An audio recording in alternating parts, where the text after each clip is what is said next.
मला काळी म्हणतेस ग कुत्रे. पल्ले काय बी काय बोलतीस ग? भांडायची काय गरज आहे का? गप चल म्हणलं तर चालायचं ना, कशाला तसलीच्या नादाला लागतेस? तसली म्हणजे कसली ग? जाडे डोक्यातच पट्टी घालीन बघ. आणि मला माहित नाही तुला तिकडे कशाला जायचंय ती. पुढचं बोललीस ना जीभ धचडीन बघ. माझ्या नादी तू लागूच नकोस. पल्ली नको समजूस मला. मी गप आहे तर गप आहे, कळलं ना काळे? ए बया केवढा तू थांब जबर इथेच, नाहीतर याचा डोसकर परिणाम होयाचा. बाकीच्या पोरं पुरीला ड म्हणतील ना. चल ग पल्ले. अगं ऐक की रेशमे, तू अशी घाई नको करूस. अगं आता शाळेत जे झाले त्यावरून असं वाटतं अजून काहीतरी मोठं होईल आणि लगेचच काय कोणाला ड मध्ये घालवणार नाही. अगं त्या सगळ्यांचं काय होतंय ते बघून मग ठरवू कुठे जायचंय ते. आणि तेच इथे आले तर आपण जाऊन काय करायचं?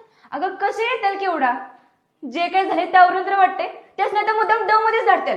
मला तर लय भ्या वाटतंय बघ. त्यासनी शाळेतून तर काढायचे नाहीत ना ग रेशमे? हे समजा झालंच नसतं तर किस्त बरं झालं असतं ना. आणि मला नाही वाटत यावेळेस अभिजितनं काहीतरी चुकीचं केलं. म्हणजे त्या सगळ्यांनीच त्यांच्या जागी कुणी बी असताना तर असंच वागलं असतं. आणि आता कांबळे सर आलेत ना, जे होईल ते चांगलंच होईल.